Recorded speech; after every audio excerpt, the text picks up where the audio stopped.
termos de produção ofensiva, foi o jogo, talvez, que teve mais produção desde que eu estou aqui. Produção efetiva. O Vasco perdeu hoje 7 grandes chances. É muito raro acontecer isso no Campeonato Brasileiro, jogo de Campeonato Brasileiro. Pra você ter uma ideia, o jogo do Santos, que a gente ganhou de 6-0, nós estávamos dando 8 bolas no gol, fizemos 6 gols. Contra o Inter, que a gente ganhou de 5-1, a gente finalizou 7 e fez 5. Hoje a gente finalizou 11 dentro do gol e fizemos só um gol. E muitas chances, muitas finalizações dentro da área, chances claras. Então o time, a regularidade que a gente tem que ter regularidade no desempenho. É até difícil repetir tamanho de produção ofensiva. A gente não pode admitir empatar ou perder 2 pontos em São Januário do jeito que a gente jogou hoje. Então, assim, é muito frustrante pelo resultado. Diniz, boa noite. Danilo do Expresso 1923. É um jogo que eu imagino que é frustrante para a torcida também, mas, ao mesmo tempo, o retrospecto do Vasco não é bom, né? São 49 jogos, são 15 vitórias, 14 empates e 20 derrotas. Eu imagino que isso deva estar martelando ao perder a oportunidade de fazer 3 pontos. Por que o sistema defensivo do Vasco, quando a Chapecoense conseguiu sair um pouquinho, 15, 20 minutos, se mostrou tão frágil? O time se desmantelou com a saída do Thiago Mendes ali defensivamente? Achei o sistema defensivo frágil. Achei que o time, alguns jogadores cansaram. A gente começou a errar passe e tomar a transição e a Chapecoense tinha que lançar para frente. Achei o time frágil. Acho que está ganhando de 1-0. Pelo número de chances que a gente perdeu, é natural ter um certo nervosismo. Mas não achei o time frágil. Acho que no final do jogo, pelo nervosismo do jogo, está ganhando de 1-0. A gente, todo mundo muito incomodado de não ter ganho do Madureira, de estar numa situação de ter perdido para o Mirassol. E aí a gente fez uma falta desnecessária e tomamos gol. Eles finalizaram 4 bolas o jogo todo. Se falar que o sistema frágil, o defensivo está frágil. Se você permite para os caras finalizarem 4 bolas, você finalizava mais de 20. Isso é um jogo de futebol, os caras vão finalizar alguma vez. No jogo de hoje, não tem nada a ver com alguns jogos para trás. Contra o Mirassol, o time fez uma boa partida e perdeu o jogo. A gente precisa ganhar jogo. Se você precisa ganhar. Para mudar o retrospecto passado. Fazer uma parada geral assim da minha chegada aqui no Vasco. Quando eu cheguei, o time estava na zona de rebaixamento ano passado. E tinha um temor muito grande do rebaixamento. O time em determinado jogava bem, não pontuava. Jogos como o de hoje, por exemplo, que a gente tinha, que teve aqui contra o Grêmio, o Atlético Mineiro, o Bragantino. Em determinado momento, a gente teve uma sequência de 12 partidas, das quais a gente ganhou 7, empatou 4 e perdeu uma, que foi para o Palmeiras. E nesses empates, foram a classificação da Copa do Brasil contra o Botafogo, então quase com um resultado de vitória ali. E depois tivemos um momento muito ruim, tomamos 5 partidas seguidas. A gente ganhou do Inter, praticamente escapou do rebaixamento. E depois teve aquele jogo contra o Atlético Mineiro, a gente foi com o time todo mudado e teve uma expulsão com 10 minutos de jogo. Isso foi a minha passagem do Vasco, a gente terminou, antes de terminar, escapou, não era para ter sofrido tanto. Naquele momento de alta, a gente era para a gente ter pontuado bem mais e a gente estava sonhando até com o Libertadores naquele momento. Depois teve os jogos da Copa do Brasil, que a equipe foi muito bem nos 4 jogos e também ganhou 1 dos 4 jogos, mas jogou muito bem. E agora o ano começa, se a gente pegar pegando o retrospecto das partidas, é sempre muito ruim. O time tem muita coisa. E nesse meio de tudo isso, teve a valorização do Ryan, que valia 10 milhões, ia ser vendido por 10, 12 milhões, 8, foi vendido quase que o triplo. Então, o trabalho como um todo é como um todo. E nós estamos o time titular jogou 4 vezes esse ano. O time titular teve uma partida horrorosa, já foi contra o Flamengo, primeiro tempo horroroso. E o segundo tempo teve um jogador expulso com uns 4 minutos de jogo, 5 minutos de jogo. Então é difícil você avaliar o segundo tempo. Foi um primeiro tempo horroroso, horrível. Depois os jogos de time de Série A. Nós tivemos uma boa partida contra o Bragantino, contra o Mirassol. E hoje fez um jogo, em termos de jogar futebol, jogou muito bem. Infelizmente, a gente não botou as bolas para dentro do gol. Então esse é o apanhado geral. Senão a gente quer mudança no futebol brasileiro, assim, com 4 jogos de time titular e o time jogando bem uma parte dos jogos. Não jogando mal. Somente dos jogos, os 2 do principal campeonato, os 2 jogos do Campeonato Brasileiro. A gente tem que ter um pouco de calma e fazer análises um pouco mais profundas para não achar que está tudo errado, que não está tudo errado. Tá? Thiago Toches. O Vasco finalizou muito mais que a Chapecoense, sobretudo no primeiro tempo, praticamente só o Vasco finalizou a gol. Mas que faltou para transformar isso em mais gols? É uma bola que está faltando, é uma bola que pode entrar a qualquer momento. como entrou 5 contra o Inter, 6 contra o Santos, 4 em outras ocasiões, quando contra o Maricá. Hoje a bola teimou em não entrar. A gente lamenta muito por isso. Vinícius, queria que você falasse da atuação do Coutinho e da atuação do Brenner. O Brenner ficou muito tempo sem jogar lá na equipe da Udinese? A Udinese ele ficou bastante tempo sem jogar, ele foi emprestado para o Cincinnati, nos Estados Unidos. E jogou, fez gols, mas ele estava sem jogar desde acho que novembro, eu acho, dezembro. Então, ele é um jogador que veio, ele é um jogador que eu conheço, você também conhece, ele não costuma perder os gols que ele perdeu. No fundo, é isso que é a maior especialidade dele, é fazer gols. E eu tenho muita convicção de que ele vai entrar em ritmo, espero que rapidamente, e vai dar alegria para o torcedor vascaíno. Boa noite, Fernando Diniz. O Coutinho foi uma partida muito boa. Aliás, todos os jogos que o Coutinho jogou, ele foi muito bem nessa temporada. Ele voltou forte, voltou focado, jogou bem contra o Maricá, jogou bem contra o Mirassol, e hoje jogou muito bem outra vez. Boa noite, Fernando Diniz, Tim Homer, canal Oswaldo, com o Maltino, Rádio Conexão Total. Vendo que o volume de jogo foi impressionante, né? Foi praticamente ataque contra defesa. Tu acha que, no caso, para finalização, para gols, tá faltando aquela peça fundamental para que tenha um goleiro, um atacante que seja de ofício ali para suprir a ausência de Verratti e do Ryan? O Brenner é um jogador desse ofício. Eu falei, ele não costuma perder os gols que ele perdeu. Ao contrário, o cara que precisa muito pouca chance de fazer gol. É um jogador que se notabilizou pela qualidade de capacidade de fazer gols. Então, chega no Spinelli também, a gente vai tentar suprir a ausência dos dois. O mercado, a gente se movimentou bem no mercado, a gente trouxe 2 bons jogadores, um cara que seja diferente, para poder a gente estar bem amparado. Boa noite, Diniz. Sérgio Quinte, canal Atenção Vascaínos. Na última coletiva, você abriu falando justamente a questão do resultado, o que o Vasco precisa fazer, o Vasco precisa ganhar, voltar a ganhar. Tiveram jogos em que o Vasco não jogou bem e não conseguiu ganhar, jogos como hoje, que o Vasco jogou muito bem, merecia no primeiro tempo ter feito 3-4-0, teve a questão de um gol, na minha opinião, mal anulado, questão de uma possível falha do Léo Jardim no último lance, gols perdidos, enfim, o Vasco merecia ter saído com a vitória, mas também não saiu. Futebol acontece. Mas você sempre fala em coletiva que busca acertar, corrigir, ajustar para poder no próximo jogo melhorar, obviamente. Em algum momento passou pela sua cabeça mudar a forma de jogar, você, em vez de corrigir o seu estilo de jogo, como o time vem jogando, você, já que dessa forma, independente do que vem acontecendo ultimamente, os resultados não estão vindo, em abrir mão de algumas convicções e tentar mudar algo que o Vasco vem jogando para uma forma totalmente diferente ou minimamente diferente? Obrigado. Qual a convicção que você sugeriria? Convicção do quê? Do time jogar, o time criar muita chance de gol, como foi hoje? Como mudar, ser menos agressivo, criar pouca chance para ver se a gente ganha? De bola longa, onde a gente fez muito mais, às vezes até do que devia. A gente saiu só com bola longa hoje. Só que a gente não tem um jogador grande lá para disputar hoje. Então não tem muito sentido. Eu quero que o time faça, se eu conseguir que o time faça o que fez hoje, a chance do Vasco ter um ano muito bom vai ser muito grande. Foi a melhor partida em termos de desempenho ofensivo, em termos de criação de oportunidades desde que eu estou aqui. E a gente ofereceu quase nada para a Juventude.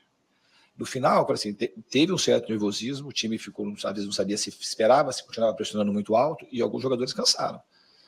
Hoje, especificamente, tudo no mesmo momento. A gente teve que fazer as trocas. Mas hoje, em outras partidas, e a partida que a gente fez muito ruim, péssima, foi a partida do Flamengo. Essa partida ela merece muito mais crítica até do que aconteceu. Foi muito ruim o primeiro tempo, horroroso. Agora, dos outros partidas, assim, contra o Madureira, o time não jogou titular, jogou com mesclado, e a gente teve pouca aceleração, mas mesmo assim, o jogo do Madureira era um jogo de situações normais para ter ganho de 2-3-0. A gente perdeu um pênalti, teve um pênalti não marcado, teve 2 bolas na trave. Então, não é... Só que o resultado, ele é imperativo. A chance da gente começar a ganhar é continuar melhorando. Continuar melhorando, eu acredito muito que a gente vai começar a ganhar jogo. Ganhar de maneira sequencial. Diniz, boa noite. Rodrigo Crevelari, o Digão do podcast Cruz Maltino. Você tinha falado algumas da vencer. O torcedor quer que vença, você quer que vença. Todo mundo em São Januário contra o Botafogo necessita de todas as peças na sua mão. Saiu a informação de que o PH está lesionado. Você acha que ele já vai estar apto para domingo? E também se você já tem em mente um time que possa ir jogar contra o Botafogo domingo. Vou pensar no time, a gente tem um esboço daquilo que eu tento fazer no domingo, e o PH, de fato, ele sentiu um problema no pé e está se recuperando, a gente espera ele o quanto antes. Boa noite, Diniz. Brian Lucas, do Colina 1927. Eu queria falar um pouco nessa questão também de vencer jogos. O Vasco, em São Januário, ano passado, teve um retrospecto que ficou uma partida sem vencer, um tempo sem vencer.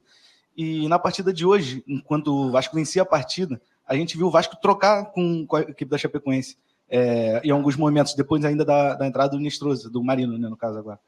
E eu queria que falta um pouco de perguntar se falta um pouco de tranquilidade da equipe, às vezes, dependendo da partida, de sentir mais o jogo, de trocar mais o passe e chamar o adversário para si, do que se desesperar e tentar fazer o segundo gol. Obrigado. Eu concordo assim, com a tua observação. Eu acho que naquela hora a gente não podia abrir o jogo, e a gente acelerou sem necessidade nesse momento. E a gente errou alguns passes. Nós erramos assim, a gente tinha errado quase passes do jogo todo. Nesse momento final, a gente errou uns 4 passes fáceis. E aí deu a posse para o time da Chapecoense e eles se lançaram no ataque. Então, especificamente na reta final do jogo, eu acho que a gente ia ter um pouco mais de tranquilidade com a posse, só que se der tranquilidade para a posse ser atrás do adversário, a gente vai ter que fazer uso do goleiro lá. O goleiro vai pressionar, você vai usar, geralmente você vai ser pressionado, vai dar passe para trás. E a gente tem que saber jogar com isso. E atrair, às vezes vai sair com bola longa, às vezes tem que sair com bola curta, depende do que o jogo pedir. E além disso, eu acho que a gente, quando estava com o resultado, a gente estava saindo, a Chapecoense teve que mudar, e a gente estava saindo, às vezes, muito descompactado, criando uns espaços que não teve no primeiro tempo. No primeiro tempo, não, até a parada técnica. A gente estava pressionando, mas o time acompanhava e botava o pé lá com a linha alta, a gente ficava compactado. A gente começou a ficar um pouco espaçado no momento final do jogo, e ficou perigoso, por isso que teve essa trocação que você citou. Bem observado. Gente, Pedro Neville, TV Globo. O Vasco mandou no jogo, criou mais, e aquele gol no final doeu na torcida. E como o amigo citou, no ano passado, 52% de aproveitamento em São Januário. Foram 15 jogos, 7 vitórias. Mais uma vez deixou escapar. Subir de rendimento aqui em São Januário é uma questão que mexe contigo. E quero saber também onde é que você coloca o Vasco nessa briga pelo Campeonato Brasileiro ali, em que lugar? Mexe comigo, sim, não é aqui em São Januário. Muito. Acho que aqui é a casa do Vasco e mexe muito desde o ano passado. E é uma coisa um pouco difícil de explicar, porque a gente fez partidas aqui, você tem algumas para trás aí, a gente teve domínio quase completo do jogo e também não conseguiu vencer. Eu acho que a gente tem que conseguir reverter o domínio em vitórias, que é uma característica do Vasco em toda a sua história. Em relação à briga do Vasco, o Vasco vai postular sempre onde eu tivesse as melhores posições. A gente vai, é sempre o próximo jogo, mas o time tem força para poder brigar. Para brigar pelo máximo. O Vasco tem que pensar em todas as competições. Para mim, pessoalmente, tem que, no mínimo, pensar em ser campeão em todas as competições, pensar e sonhar com isso. Isso eu não vou mudar nunca. Como vai terminar o campeonato, eu não sei. Esse é um sonho que eu tenho. Um sonho grande. Eu sonhava em ser campeão com o Audax, você acha que eu vou sonhar o quê com o Vasco? Esse é o meu sonho. O meu sonho é ser campeão com o Vasco do maior número de competições que a gente conseguir. O ano passado bateu na trave na Copa do Brasil. Ficou muito pertinho. Então, o meu sonho em particular é esse. Tudo bem, Diniz? Boa noite. O assunto de ter muito volume de jogo, né, e acabar não conseguindo concluir tanto em não conseguir efetivamente fazer os gols, ele não é uma novidade de uma forma geral que você lida com isso. Eu queria ouvir de você como lidar nesse momento com o grupo porque parece que essa situação ela bota uma tônica de minar a confiança, né? Parece que quanto menos a bola entra, vai minando mais ainda e a coisa vai virando uma bola de neve, assim. Você que, enfim, já passou por isso em outros momentos, eu queria que você explicasse como conduzir, sabe? Para que a coisa não vá crescendo e não vá minando também a confiança do torcedor. E eu sei também que você já falou muito do Brenner, mas chama atenção um jogador que está fazendo a sua segunda partida, né? Ouviu que, enfim, vai da torcida, eu vi que você deu um abraço nele e falou, vocês têm uma boa relação e falou alguma coisa no ouvido dele. Queria, já que a gente está falando de confiança, que você fale um pouco disso também, como conduzir com o Brenner, o que você puder falar, o que você falou para ele, nessa ideia de é só o seu segundo jogo, enfim, e é o início, né, de uma trajetória. Mas com o Brenner é isso mesmo. No fundo, ele se colocou à disposição sem praticamente treinar com o time, chegou e botou a cara. Não falou assim, estou fora de forma, preciso tempo para treinar. Isso é uma coisa louvável também. Vou lembrar o Caio Jorge, quando chegou no Cruzeiro em 2024, vocês devem lembrar o que aconteceu com o Caio Jorge. Foi vaiado, foi estilizado, quis bater um pênalti, errou. E aí o Caio Jorge, depois de 6 meses, passou, finalzinho de 2024, eu tive com ele lá. Na minha chegada dele, coincidiu dele começar a fazer mais gols, aí machucou, e o ano passado foi o grande destaque do Campeonato Brasileiro. Então essas coisas são comuns de acontecer. É uma readaptação, ele estava muito tempo sem jogar. O tempo do Brenner sem jogar na Udinese foi grande, depois ele teve esse período curto que ele jogou no Cincinnati. Então ele precisa de ritmo, mas é um jogador que eu confio bastante, e é um jogador muito talentoso. E o que hoje ele é mais cobrado, que ele foi mal, é naquilo que ele costuma ser fatal, que é na capacidade dele de finalizar e marcar gols.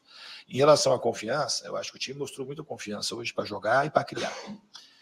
Eu ia estar muito preocupado se o time não estivesse criando. Eu ia estar muito mais preocupado. É que eu não estou preocupado. Toda vez que não ganha, a gente fica preocupado. Mas estaria muito mais preocupado se a gente não estivesse criando situações de gol, se o time estivesse se acovardando, e não foi o que aconteceu com o time. O time, em termos de jogar futebol, deu uma boa resposta hoje. Diniz, boa noite. Igor Dorileu, da Band. Por conta dos resultados recentes, você acha que o clássico de domingo pode ganhar uma importância ainda maior que uma vitória? Pode ter um peso maior positivo para o seu trabalho, para o Vasco, para poder acalmar os ânimos de fora para dentro? Eu ia falar até em aumentar a confiança também, você já falou que a confiança você observa que está em alta, mas principalmente nesse sentido, de acalmar um pouco os ânimos, um clássico, e também tem a questão da classificação no Campeonato Carioca. Obviamente que o clássico ganhar já ajuda, ganhar sempre ajuda na confiança. E sendo um clássico, ajuda mais ainda para qualquer time. Isso aí é uma coisa clássica, como o clássico é uma coisa clássica. Clássico sempre muda humores. Eu acho assim que pela partida de hoje, que você falou da confiança, o time mostrou confiança para jogar. O time também entrou pressionado hoje para ganhar da Chapecoense São Januário e soube se comportar bem. O que a gente não soube foi fazer os gols, que a gente teve muita chance. Boa noite, Diniz. Pedro Cobaia do Lance. Acho que é um consenso que o Vasco fez hoje, em termos de criação, a melhor partida do ano, sob seu comando. Eu queria saber, um discurso que a gente costuma ver, o Vasco é um time que finaliza muito, mas que às vezes falta capricho, falta inspiração para finalizar. Eu queria saber, na sua opinião, o que se deve a isso? É difícil falar. Eu acho que faltou inspiração mesmo. Inspiração, como faltou no jogo do Madureira. O Puma, que é um jogador inspirado para fazer gol, que é um jogador que tem uma certa intimidade com o gol, o pênalti, teve, por exemplo, uma fez lá contra o Boa Vista, ele fez 2 gols, um deles um chute assim, difícil de fazer um gol daquele lá contra o Boa Vista. Ele teve finalizações muito mais fáceis contra o Madureira, que a bola não entrou. Hoje, então, a gente teve muito mais chances fáceis do que até contra o próprio Madureira, não conseguiu. E faltou inspiração mesmo. Mas que falta treino, tem jogador que não é só treino, jogador que tem intimidade com o gol e a bola não entrou. Não é uma coisa só de treinar. É uma coisa que treinar, a gente treina e treina muito. Simplesmente hoje a bola teimou em não entrar. Eu acredito que ela vai começar a entrar. A gente tem que continuar a produção e tem que continuar marcando bem, que a gente marcou bem hoje. O time da Chapecoense fez 4 gols no Santos. Fez 4 gols no Criciúma, que é um bom time também no Campeonato Catarinense recentemente. Então não é um time qualquer que subiu com todos os méritos do ano passado. Não tem jogo fácil no Campeonato Brasileiro. Depois vocês vão acompanhar quantos times vão finalizar 11 bolas dentro do gol do Chapecoense no campeonato e ter 7 chances claras. Então não é uma coisa, a partida de hoje tem que saber o que aconteceu, não tem nada de acomodação, porque o mais importante era vencer e a gente não venceu, mas a gente tem que saber reconhecer aquilo que teve de positivo e corrigir os erros que a gente sempre tem procurado fazer. Diriz aqui, boa noite, Vitor Seta do Jornal Globo. Eu queria te perguntar sobre o Cuiabano, que o Vasco hoje oficializou o acerto com o Cuiabano. Eu queria te perguntar como você vê a chegada do Cuiabano em termos de disputa por posição no elenco, se você vê ele como um lateral, se você vê ele como uma peça mais para o meio campo, para o setor ofensivo ali, ou se disputa a posição com o Piton. E ele se colocou à disposição para jogar no Clássico, se fosse da sua decisão. Você pensa em utilizar, relacionar ele para o Clássico já? Não, no Clássico ele está fora, porque ele não vai ter tempo hábil de inscrição, ele só vai ter condição relacionada para quarta-feira. Tá? E ele veio, de fato, para jogar na posição dele de lateral. Obrigado, Diniz.